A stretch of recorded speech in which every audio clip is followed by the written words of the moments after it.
12 साल पहले नरेंद्र मोदी ने प्रधानमंत्री पद की शपथ ली थी। 12 साल पूरे हो गए। आज से 13वां साल शुरू हो जाएगा। एक और बहुत बड़ा और क्रांतिकारी फैसला हुआ और इस फैसले की गूंज 2026 में तो सुनाई देगी ही, 2027, 28, 29 तक सुनाई देगी। नरेंद्र मोदी ने लाल किले से कहा था कि देश के डेमोग्राफी को बदलने की साजिश चल रही है और उसे रोकने के लिए हाई पावर डेमोग्राफी कमीशन बनाई जाएगी और वो कमीशन बना दी गई है। अब ये कमीशन तय करेगा कि अचानक किस शहर में, किस गांव में मुस्लिम आबादी कैसे बढ़ गई, हिंदू आबादी कैसे घट गई, कहां धर्म परिवर्तन तेजी से हुआ और कहां पलायन कराया गया। मोदी ने 12 साल में वो कर दिया जो 2014 से पहले सोचना भी इम्पॉसिबल था। कैसे, इस रिपोर्ट में देखिए। नरेंद्र मोदी के नॉन स्टॉप 12 साल, शुरू हो गया 13वां साल। क्या 2029 में भी मोदी की सरकार?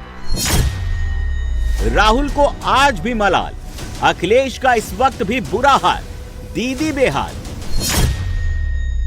उद्धव, स्टालिन, तेजस्वी, केजरीवाल भी न दिखा पाए कोई कमाल। 14, 19, 24 में चला मोदी का ही मैजिक, अब 29 भी होगा मोदी विरोधियों के लिए ट्रेजिक। मैं नरेंद्र दामोदर दास मोदी ईश्वर की शपथ लेता हूं कि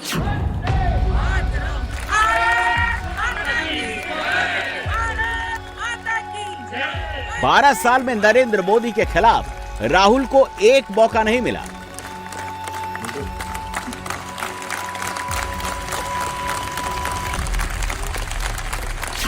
अखिलेश, ममता, तेजस्वी, उद्धव, मोदी के तमाम विरोधी 365 दिन 24 घंटे मोदी हटाओ का नैरेटिव फैलाते रहे, मोदी के खिलाफ हेट कैंपेन चलाते रहे। बावजूद इसके कोई भी विरोधी मोदी को डिगा न पाया, मोदी को हरा न पाया, मोदी को हटा न पाया और ये सिलसिला 29 तक चल सकता है। आज की तारीख में हिंदुस्तान की राजनीति में मोदी से ज्यादा अनुभव किसी भी दूसरे नेता के पास नहीं है। पहले गुजरात के मुख्यमंत्री और अब भारत के प्रधानमंत्री के तौर पर नरेंद्र मोदी को करीब 25 साल बतौर हेड ऑफ स्टेट या हेड ऑफ गवर्नमेंट का अनुभव है। 7 अक्टूबर 2001 से 22 मई 2014 तक यानी 12 साल 7 महीने तक मोदी गुजरात के मुख्यमंत्री रहे और अब 26 मई 2014 से 26 मई 2026 तक देश के प्रधानमंत्री के तौर पर मोदी ने 12 साल पूरे कर लिए। जवाहरलाल नेहरू के बाद नरेंद्र मोदी हिंदुस्तान के दूसरे ऐसे प्रधानमंत्री हैं जिन्हें लगातार 3 बार देश की जनता ने प्रधानमंत्री बनाया। नेहरू ने 1952, 1957 और 1962 में लगातार 3 बार चुनाव जीते थे। मोदी ने 14, 19, 24 में बैक टू बैक 3 लोकसभा चुनाव जीते।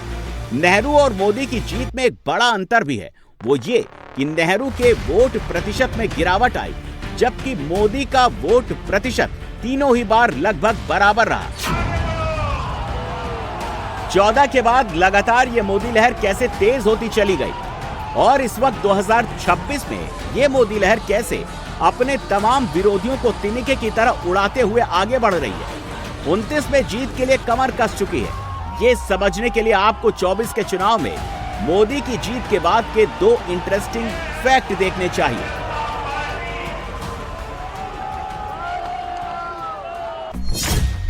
– 2024 में 80 से ज्यादा देशों में चुनाव हुए, लेकिन करीब करीब हर देश में इनकम्बेंट यानी सत्ताधारी पार्टी और उसके लीडर की हार हुई। 43 ईयर्स के बाद भारत का कोई प्रधानमंत्री कुवैत आया।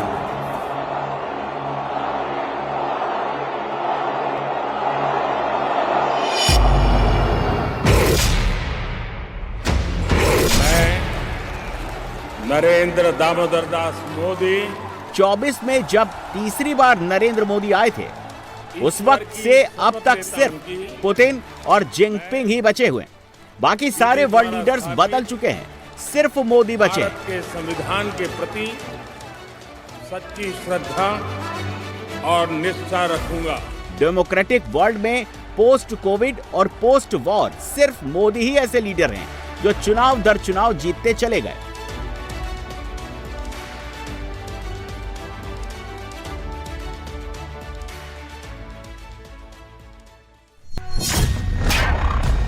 दुनिया का नक्शा उठाकर देख लीजिए, अमेरिका से बाइडेन आउट हो गए।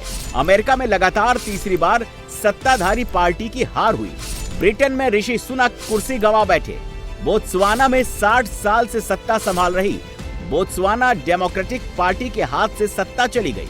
घाना, पनामा, पुर्तगाल, उरुग्वे, इन सारे देशों में सत्ताधारी पार्टी की हार हुई।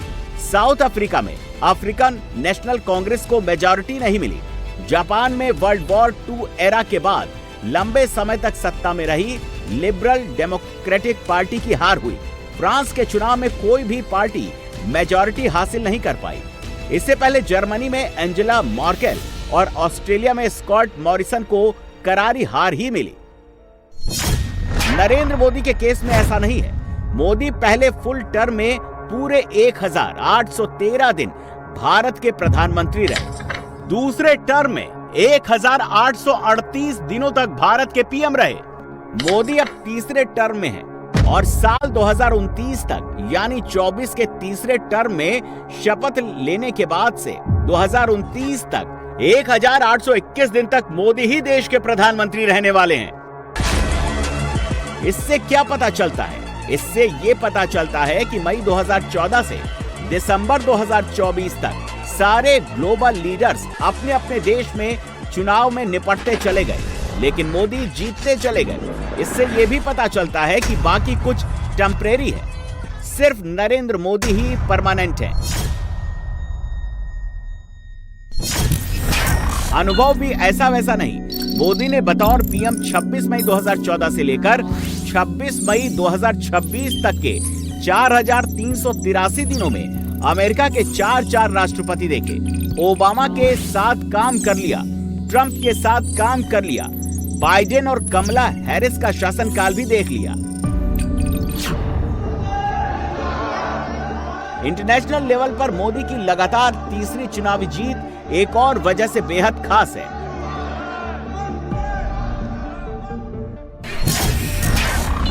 वर्ल्ड वॉर II के बाद डेमोक्रेटिक वर्ल्ड में नरेंद्र मोदी ऐसे इकलौते लीडर हैं जो लगातार तीसरी बार सत्ता में आए, वो भी हर बार अपना फुल टर्म खत्म करने के बाद उसी कंसिस्टेंट वोट शेयर के साथ। वैसे तो ग्लोबल स्टेज पर अमेरिका के फ्रैंकलिन डी रूजवेल्ट 1932, 1936, 1940 और 1944 में लगातार 4 बार चुनाव जीते, लेकिन उन्हें ये चारों विक्ट्री वर्ल्ड वॉर II से पहले मिली। कनाडा के पियरे ट्रूडो ने 1968, 1972 और 1974 में लगातार 3 चुनाव जीते, लेकिन वो अपना दूसरा टर्म पूरा नहीं कर पाए।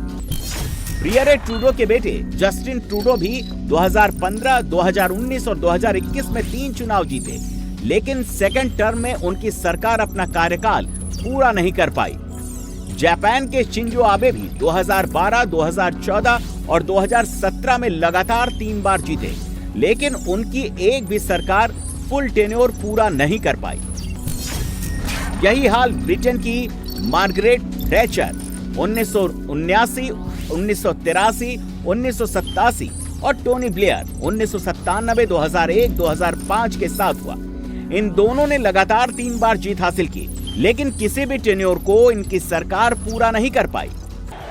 सेकेंड वर्ल्ड वॉर के बाद लोकतांत्रिक दुनिया में नरेंद्र मोदी ऐसे इकलौते नेता हैं जिन्होंने लगातार 3 बार पूर्ण कार्यकाल पूरा करने के बाद तीसरी बार चुनाव जीता, और अब मोदी 29 की तैयारी में जुट गए हैं। विरोधियों पर बहुत भारी पड़ने वाले हैं।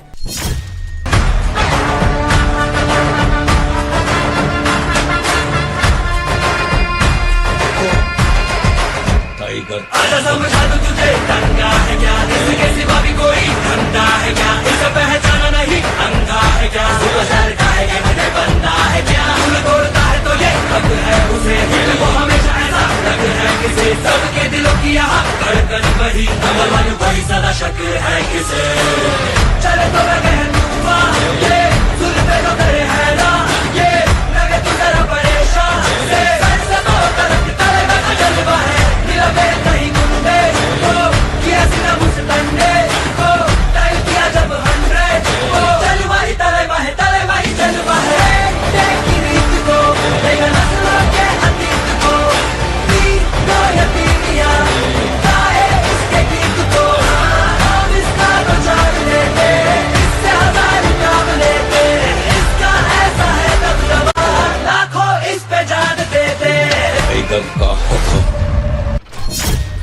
मोदी की लगातार बढ़ती लोकप्रियता से विपक्षी खेमा पूरी तरह बौखला गया है।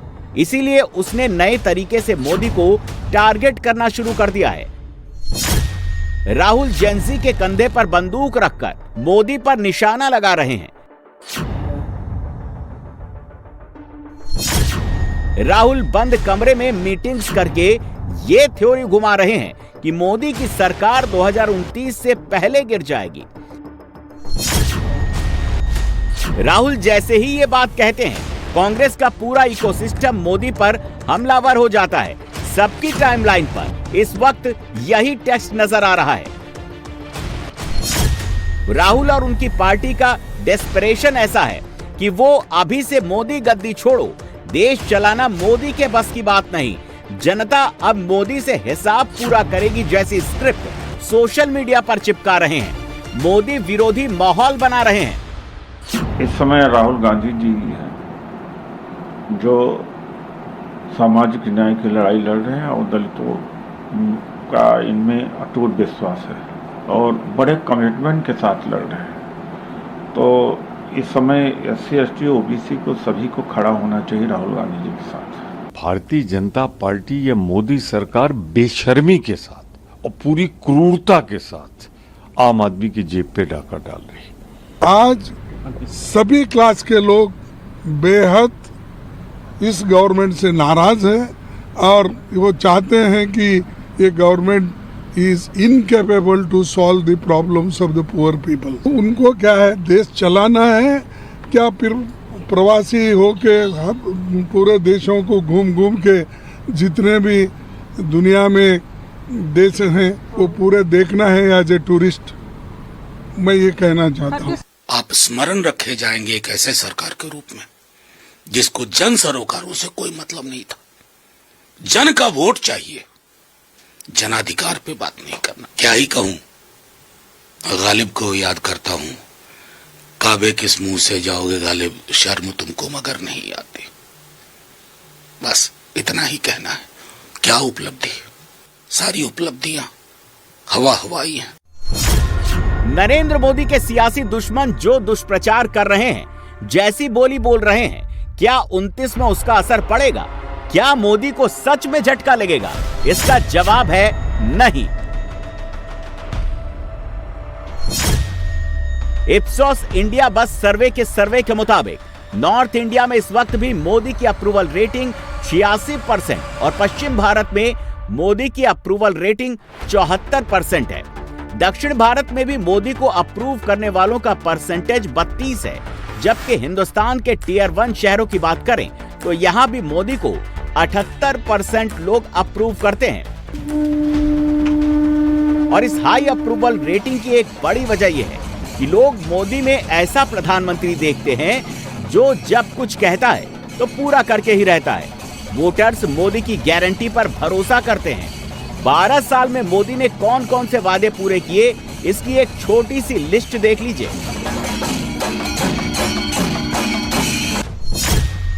राम मंदिर बन गया, आर्टिकल 370 हट गया, CAA लागू हो गया, यूनिफॉर्म सिविल कोड पर काम शुरू हो गया। इसके अलावा मोदी की मजबूत और निर्णायक नेतृत्व की छवि लोगों को पसंद आती है। टियर 1 और टियर 2 शहरों में मोदी की छवि आधुनिक भारत के मुखिया और ग्लोबल लीडर के रूप में मजबूत है। हिंदुत्व प्लस विकास का कॉम्बिनेशन देश के युवाओं और मध्यम वर्ग को मोदी की तरफ आकर्षित करता है और इसका असर हाल ही में बंगाल में दिखाई दिया। बंगाल की जीत ने मोदी के लिए आगे के तमाम रास्ते खोल दिए हैं। 29 में 300 पार की संभावना काफी मजबूत हो गई है। विरोधियों की एक और हार करीब करीब पक्की हो गई है। और ऐसा क्यों है, इसे भी कुछ फैक्ट से समझिए। मई 2014 में जब मोदी आए थे उस वक्त बीजेपी प्लस 7 राज्यों में थी, कांग्रेस प्लस 14 राज्यों में थी, अन्य की सरकारें 7 राज्यों में थी। उस समय एनडीए के पास यूपी, बिहार या महाराष्ट्र जैसे बड़े राज्य नहीं थे। पूर्वोत्तर में भी पकड़ बहुत कम थी। मई 2018 में बीजेपी प्लस 20 राज्यों में आ गई, कांग्रेस 4 राज्यों में सिमट गई, अन्य 7 राज्यों में रह गए। यानी इस पीरियड में बीजेपी का विस्तार तेजी से हुआ। यूपी, महाराष्ट्र और पूर्वोत्तर के कई राज्यों में सरकार बनी। मई 2022 में बीजेपी प्लस 28 राज्यों में गई, कांग्रेस प्लस 5 राज्यों में रह गई, अन्य 7 राज्यों तक सीमित रह गए और अब मई 2026 में बीजेपी प्लस 22 राज्यों में सरकार चला रही है। कांग्रेस प्लस 6 राज्यों तक सीमित है, अन्य 3 राज्यों तक सिमट गए हैं। 2014 में 22% लोग एनडीए शासित राज्यों में रहते थे। 2026 में 78% लोग एनडीए शासित राज्यों में रहते हैं, यानी आज लगभग 10 में से 8 भारतीय एनडीए सरकार वाले राज्य में रहते हैं। 2014 में 34% क्षेत्र एनडीए के पास था। 2026 में 76% क्षेत्र एनडीए के पास आ चुका है। 2014 में कांग्रेस और उसके सहयोगी 44.5 करोड़ लोगों पर शासन करते थे। 2026 में यह घटकर 20.6 करोड़ रह गया है। नरेंद्र मोदी जीत के रथ पर सवार है। ये रथ अभी रुकने वाला नहीं है। 29 में मोदी को 300 पार ले जाना है। राहुल और अखिलेश जैसे नेता मोदी के विजय रथ को रोकने की कोशिश खूब कर रहे हैं, बड़े बड़े दावे भी कर रहे हैं, लेकिन ग्राउंड रियलिटी यही है कि मोदी अब 2029 तक अनस्टॉपेबल हैं। डबल इंजन का धुआं निकल गया है, ये सबसे बड़ी उपलब्धि है सरकार की। कितने दिन में गिर जाएगी? उन्होंने इसलिए ठीक कहा, यूपी में समाजवादी सरकार बनते ही दिल्ली गिर जाएगी। इन्हीं 12 साल पूरे हो रहे हैं प्रधानमंत्री नरेंद्र मोदी जी को प्रधानमंत्री के तौर पर। नरेंद्र मोदी जी के नेतृत्व में देश आगे बढ़ा है। राहुल गांधी को मालूम नहीं है कि जो जनजी हैं वो सबसे ज्यादा पसंद किसी को करते हैं तो हमारे नेता नरेंद्र मोदी जी को पसंद करते हैं। आज युवाओं की सबसे बड़ी पसंद नरेंद्र मोदी जी हैं और जनजी को और युवाओं को लगता है कि नरेंद्र मोदी जैसा नेता मिला है जो उनके भविष्य को सुरक्षित रखे हुआ है। और कांग्रेस को पूरी तरह युवाओं ने ही किनारे कर रखा है।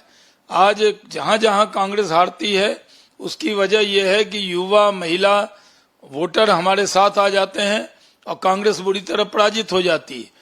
तो युवाओं की कोई पार्टी है तो वो भारतीय जनता पार्टी। मेरा ये मानना है कि हमारे माननीय प्रधानमंत्री मोदी जी के नेतृत्व में न सिर्फ हमारा देश बिल्कुल मजबूती के साथ खड़ा है, हर समस्या से जूझ रहा है, लड़ रहा है और साथ ही बहुत ही तेज गति से प्रगति कर रहा है। हमारे देश के प्रधानमंत्री एक लौते ऐसे नेता हैं जिनके एक आह्वान पे पूरा देश उनके साथ खड़ा हो जाता है। पूरे विश्व में कहीं भी चले जाइए, आज भारत और भारतीयों का नाम बहुत ज्यादा सम्मान से लिया जा रहा है। उसमें प्रधानमंत्री मोदी जी का बहुत ज्यादा योगदान है।